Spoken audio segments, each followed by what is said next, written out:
Hello बच्चों, बहुत बहुत स्वागत आप सभी लोगों का। आपका एग्ज़ाम अब अभी से 3 दिन के बाद में आपका एग्ज़ाम है। और जाहिर सी बात है कि आपके अंदर थोड़ा सा हो सकता है कुछ डर हो कि अरे एग्ज़ाम कैसा होगा, क्या होगा। विश्वास मानिए, अगर ये डर आपके अंदर है ना तो बहुत अच्छी बात है। डरते वही लोग हैं जिनके पास, मैंने पहले भी बोला था, खोने को कुछ होता है। आपने इतनी तैयारी करी है, आपने इतनी जी तोड़ मेहनत करी है, अरे आप ही के पास तो होगा खोने के लिए कुछ। तो आपका डरना एकदम वाजिब है। जिसको डर नहीं लग रहा है, इसका मतलब ये उसके पास खोने को ही कुछ नहीं है, उसने अपना टाइम लगाया ही नहीं, उसने इन्वेस्ट ही नहीं किया तैयारी करने में। तो आप लोग बिल्कुल सही रास्ते पे हैं, पहली चीज तो ये। अब देखो बालक, आखिरी के 3 दिनों में क्या करना है इसके बारे में हम थोड़ी सी चर्चा करेंगे। बहुत इंपॉर्टेंट बातें हैं, बहुत ध्यान से सुनना। अकेला ये सेशन अगर आपने कर लिया, ध्यान से सुनिएगा, अकेली इस क्लास के दम पर आपके एग्जाम में 15 से 20 नंबर बढ़ सकते हैं। ये मैं आपको अभी बता रहा हूं, 15 से 20 नंबर बच्चे बढ़ सकते हैं। बहुत ध्यान से सुनना इस बात को, पूरी बात सुनना। देखो क्या है, ये आपका पेपर जो है, आपका पेपर इस तरीके से रहेगा, ठीक है। पेपर में आपके 38 क्वेश्चन आ रहे हैं जनरल नॉलेज के, यानी जिसको हमारे सामान्य ज्ञान हो गया। फिर हमारा हिंदी के हो गए 37 क्वेश्चन आपको मिलेंगे। फिर आपको मैथ्स के मिल गए आपको 38 क्वेश्चन, और रीजनिंग के आपको 37 क्वेश्चन। कुल मिलाकर के आपके 150 क्वेश्चन है। प्रत्येक क्वेश्चन जो है ये 2 नंबर का है। प्रत्येक क्वेश्चन 2 नंबर का है। 38 दूनी 76 हो गया, 37 दूनी 74 हो गया। प्रत्येक प्रश्न जो है ये 2 नंबर का हमारा यहां बनता है। उसी प्रकार से 150 प्रश्न जब हम करते हैं तो 300 नंबर बन जाते हैं। अब देखिए, ये एक ऑफलाइन पेपर है, यानी पेन और पेपर मोड में होगा, यानी आपको इसमें ओएमआर भरना होगा। ध्यान से सुनिएगा, ओएमआर भरने में बहुत बार लोग गलती करते हैं, बहुत बार। ओएमआर भरने में क्या होता है कि अगर कई बार क्या होता है, पहला और दूसरा किया, तीसरा सवाल छोड़ दिया, तीसरा ओएमआर पूरा पूरा, हालांकि हम एक पूरा एक सेशन ले लेंगे ओएमआर कैसे भरें। तो तीसरा मान लो पूरा छोड़ दिया। अब साहब क्या होता है, जब वो चौथा क्वेश्चन करने जाते हैं ना, तो वो गलती से तीसरे वाले के गोले में ही लगा जाते हैं, और पता चला साहब अंत तक आते आते कम से कम 15-20 सवाल जो है वो गलत मार्क कर गए, धोखे से देख नहीं पाए। तो इसलिए ओएमआर बहुत ढंग से भरिएगा। अब सुनिए, अब हम आपको एक तरीका बताने जा रहे हैं जिसमें सिर्फ उस तरीके से आप कम से कम कुछ नहीं तो अपने 15 से 20 नंबर आप बढ़ा सकते हैं। और फिर हम ये भी बताएंगे आखिरी के 3 दिनों में क्या करें। सुनिएगा, देखिए, सबसे बड़ा फर्क पड़ता है आप अपने पेपर को अटेम्प्ट कैसे करते हैं। पहली चीज आप देखिए, ये 150 सवाल हैं। कुछ बच्चे क्या करेंगे, जब आपको पेपर मिलेगा ना, किसी में मैथ सबसे पहले होगा, किसी में इंग्लिश, किसी में रीजनिंग सबसे पहले होगा, किसी में हिंदी सबसे पहले होगा, किसी में आपका सामान्य ज्ञान सबसे पहले होगा। लोगों की एक आदत होती है कि एक तरफ से पेपर लगाना शुरू कर देते हैं, ये सबसे बड़ी गलती होती है।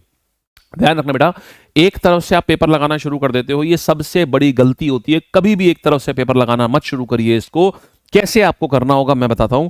देखो, आपको सबसे पहले देखो उठानी चाहिए कौन सी चीज, सबसे पहले आपको रीजनिंग उठानी चाहिए। सबसे पहले अगर आपको कोई सब्जेक्ट उठाना चाहिए ना, तो वो रीजनिंग उठाना चाहिए। और रीजनिंग को आपको करना यह है कि सबसे पहले रीजनिंग उठाओ, और कोशिश ये करो कि रीजनिंग को हर हाल में आप 35 से 40 मिनट के अंदर अंदर आप पूरा खत्म कर दो। 35 मिनट से 40 मिनट, कोशिश ये करो 40 मिनट से ज्यादा किसी हाल में रीजनिंग नहीं जानी चाहिए। अब देखो, जब आपने 40 मिनट में ये रीजनिंग खत्म कर दिया, और इन 40 मिनट में भी ध्यान रखना बेटा, कई बार आप अटकोगे, आपको लगेगा पहला सवाल नहीं आ रहा है आपसे, दूसरा सवाल नहीं आ रहा, आपको घबराहट होगी। ध्यान से सुनना, सारे बच्चों को होता है ये, पहला सवाल नहीं आ रहा आपको घबराहट होगी, दूसरा नहीं आ रहा आपको घबराहट होगी, तीसरा नहीं आएगा आपको लगेगा अरे यार ये क्या हो रहा है मेरे साथ, आप परेशान होना शुरू हो जाओगे। बस वहीं पर विवेक से काम लेना है, समझना, यहीं पर विवेक से काम लेना है आपको, यहीं पर समझदारी से काम लेना है। आपको यह सोचना है, हो सकता है मेरा जो पेपर है, हो सकता है उसमें ऐसा सेट हो कि अगर 37 सवाल रीजनिंग के आ रहे हैं तो यही 3 सवाल डिफिकल्ट होंगे, शायद आगे के सवाल बहुत आसान हो। तो आपको यह परेशान नहीं होना है कि यार पहला सवाल गलत निकला मेरा, दूसरा नहीं हो पा रहा, तीसरा नहीं हो पा रहा, अरे मेरा पेपर, आप हाथ पांव फूलने लगे। बस जिसने ये चीज पे मास्टर कर लिया ना, वो समझ लो खेल गया ये पेपर में। ध्यान रखना, ये रणभूमि नहीं है, रणभूमि में तुम हमेशा से खड़े थे। ध्यान रखना, ये पेपर रणभूमि में नहीं है, रणभूमि तो वो है जो तुमने हर पिछले 2 महीने से हर दिन जो तुमने लड़ा है, वो रणभूमि थी। कल तो अभी 17 तारीख को तो बस उस रणभूमि में जो तुमने 2 महीने लड़ा है ना, उसका रिजल्ट आएगा खाली 17 तारीख को। तो 17 तारीख रणभूमि नहीं है। अरे रणभूमि में तो तुम लड़ाए, तुम हर दिन जो 4-4 घंटे पढ़ते थे ना, 6-6 घंटे 8-8 घंटे पढ़ते थे, रणभूमि में वो थे तुम। उस समय तुम रण में लड़ रहे थे, और अब उस रण की मेहनत में जो तुम्हें पूरी रणभूमि में तुम लड़े हो, उसके रिजल्ट आने वाला है उस 17 तारीख को। इसलिए ये मत सोचना लड़ाई तुम आज कर रहे हो, तुम खुद में हर एक व्यक्ति यहां सिपाही नहीं, हर एक व्यक्ति यहां सेनापति है। क्यों? क्योंकि ऑलरेडी तुम पूरा युद्ध लड़के आ रहे हो। 2-3 महीने से जो तैयारी कर रहे हो ना, वो युद्ध था वो, और वो तुमने बहुत अच्छे से लड़ा। इसको याद रखना अपने अंदर, इसलिए घबराना नहीं बिल्कुल भी, पेपर बहुत अच्छा होगा। अब देखो, रीजनिंग सबसे पहले करोगे, इसके बाद क्या करते हैं, ध्यान से सुनना बच्चे, इसके बाद मैथ करते हैं। और मैथ को भी कोशिश करते हैं कि मैथ भी पूरा आप यहां पर 40 मिनट के अंदर अंदर मैथ, टाइम मत एक्सीड करना, आप पक्का आप जीतोगे इसमें। 40 मिनट में आप मैथ करोगे। अच्छा सुनना, कुछ बच्चे हिंदी पहले करते होंगे, कुछ बच्चे जीएस पहले करते होंगे। बेटा एक पेपर मेरे कहने पे एग्जाम से पहले ऐसे दे करके जाना जैसे मैं कह रहा हूं, आप देखोगे आपके नंबर जरूर बढ़ेंगे। होता क्या है ना, जब हम जीएस पहले कर लेते हैं या हिंदी पहले करते हैं, तो होता क्या है, हिंदी में ऐसे शब्द विलोम है, अब विलोम दिया हुआ, अब शब्द लिखा है, विलोम पता करना है। पहले हम सोच रहे इसका आंसर ये होगा, अरे नहीं नहीं नहीं, इसका आंसर ये होगा, फिर सोच रहे अरे नहीं नहीं, इसका आंसर तो ये होगा। हम बहुत ज्यादा समय जाया कर देते हैं अपना चीजों को याद करने में, क्योंकि हमारे पास जब हम स्टार्टिंग में, जब हम शुरुआत में कर रहे होते हैं ना, हमारे पास बहुत सारा समय होता है, तो हम जाया भी खूब समय करते हैं। लेकिन बाद में ना हमारे पास समय कम होता है, तो हम इसीलिए हिंदी और जीएस जैसे सब्जेक्ट को जहां समय जाया हो सकता है, उनको हम अंत में रखते हैं, क्योंकि अंत में जब समय होगा ही नहीं तो वेस्ट क्या करेंगे, समझ गए ना। तो यहां पर क्या करते हैं, अब आती है हिंदी। अब यहां पर हिंदी को आपको 20 मिनट में आपको हिंदी को कर देना है, और उसके बाद जीके जीएस जो है, सामान्य ज्ञान, सामान्य ज्ञान जो है ये आपको 20 मिनट में आपको ये सामान्य ज्ञान कर देना है बच्चे।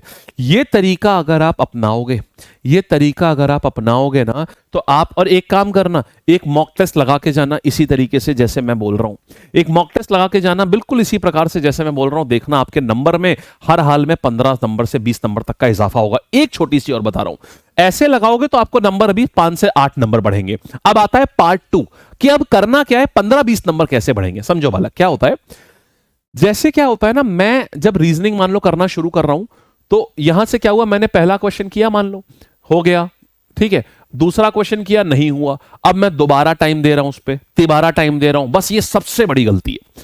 आपसे क्वेश्चन अगर स्टार्टिंग के 10-15 सेकंड में नहीं हो रहा है, आप उसको उस समय के लिए छोड़ दो, आप दोबारा आकर के कर लेना उस सवाल को।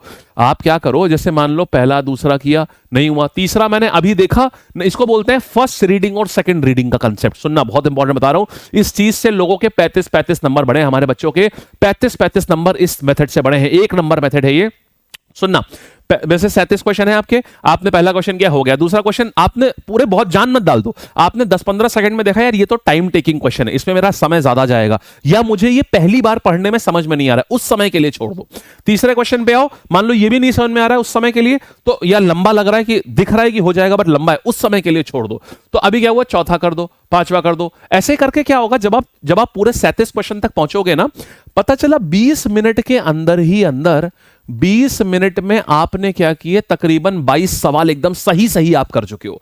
समझो, क्योंकि जो भी क्वेश्चन थोड़ा सा भी नहीं आ रहा था आपने उसको तुरंत छोड़ दिया, आपने सोचा हम बाद में करेंगे। तो 20 मिनट में क्या हुआ, 22 से 25 क्वेश्चन एकदम सही सही हो चुके होंगे।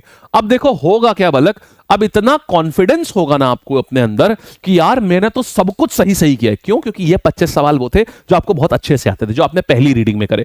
अभी भी लेकिन आपके पास देखो 20 मिनट बाकी है ना, अब इन 20 मिनट में आप क्या करोगे, जो बचे हुए 12-13 सवाल थे जो थोड़े लंबे थे या थोड़े कम आपको पहली बार में समझ में नहीं आए थे, अब आप उनको लगाने जाओगे। इससे क्या होता है, हमारा कॉन्फिडेंस इतना हाई लेवल पे रहता है कि अब जो, क्योंकि हम ऑलरेडी 20-25 सवाल सही करके आ रहे हैं अब जो हम करने जा रहे हैं, हमारा कॉन्फिडेंस इतना हाई रहता है कि बेटा हमारे सवाल जो नहीं होने होते हैं ना, वो हमारा कॉन्फिडेंस से हो जाते हैं हमारे, वो समझे। जिस भी व्यक्ति ने, एक काम करो, इसको ज्यादा सीधे एग्जाम में मत लगाओ, जाकर के देखो ये 40 मिनट हो गया पूरा, अब यहां से 13 से 15 जो 13 से 12 जो भी क्वेश्चन लगे ये सारे निपटा दो जाकर के, जो डिफिकल्ट क्वेश्चन थे। जिसको भी लगता है कि यार ये मेथड काम करेगा नहीं करेगा, एक काम करो, बिल्कुल ऐसे ही सेम कहानी मैथ्स में भी करते हैं, ठीक है। आप एक मॉक टेस्ट दे दो और मैं आपसे बोल रहा हूं आपके नंबर कम से कम 10 से 15 नंबर से, और कुछ बच्चों के तो 35-35 नंबर तक बढ़ेंगे सिर्फ मॉक टेस्ट में। मेरा ये कहा मान लेना और देखना, आपको जादुई लेवल पे आपको फायदा होगा। बस तरीका आपको ये रखना है, आपको अटेम्प्ट का पैटर्न ये रखना है, और आपको उसके बाद में इस चीज का ध्यान रखना है। आपको सिर्फ जो पहली बार में क्वेश्चन आपको इजीली हो जा रहा है, आपको बस वो करते चलना है, बाकी आप तुरंत छोड़ते चलिए। और 20 मिनट में आपको टारगेट करना है कि रीजनिंग सेक्शन में, जैसे मान लो रीजनिंग है या मान लो मैथ्स है, तो 20 मिनट में मैं वो चीजें कर जाऊं जो मुझे इजीली मेरे से सारे क्वेश्चन होते चले जा रहे हैं, जो आसानी से एक बार में मेरे को दिख रहे हैं कि ये हो जाएगा। और सेकंड रीडिंग में फिर आप थोड़े से डिफिकल्ट या थोड़े से जो लेंदी क्वेश्चन है, आप सेकंड रीडिंग में करो उसको। सेकंड रीडिंग ध्यान रखना बेटा, ऐसा नहीं है कि पहले पूरा पेपर कर लिया फिर सेकंड रीडिंग मारते हैं, नहीं। जैसे 40 मिनट में मुझे रीजनिंग करनी है ना, तो पहले 20 मिनट में मैंने सारे आसान आसान क्वेश्चन कर डाले रीजनिंग के ही, फिर बचे हुए 20 मिनट, 40 में से 20 मिनट तो हुए, 20 मिनट तो अभी भी रीजनिंग के बचे, उन 20 मिनट में मैंने जो थोड़े से डिफिकल्ट या लेंदी क्वेश्चन थे वो कर डाले।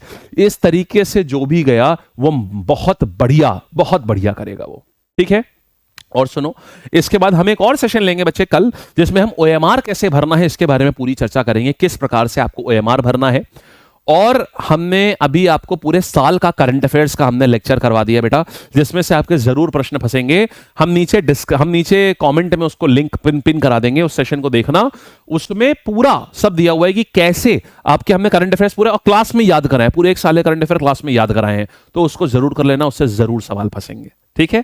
ऑल द बेस्ट, खूब खुश रहो, खूब बढ़िया से पेपर करो, खूब कॉन्फिडेंट रहो और विश्वास रखो जीत तुम्हारी होगी, क्योंकि तुम्हारा युद्ध आज का नहीं है, तुम 2-3 महीने से हर दिन युद्ध लड़ रहे हो, हर दिन मेहनत कर रहे हो, ठीक है। ऑल द बेस्ट, खूब खुश रहिए और बहुत बढ़िया करेंगे, आप विश्वास मानिए। हमारा ढेर सारी विशेष, ढेर सारी ब्लेसिंग्स आपके साथ हैं, आप लोग जरूर अच्छा करेंगे और यूपी एग्जाम लैब हमेशा आपके साथ है।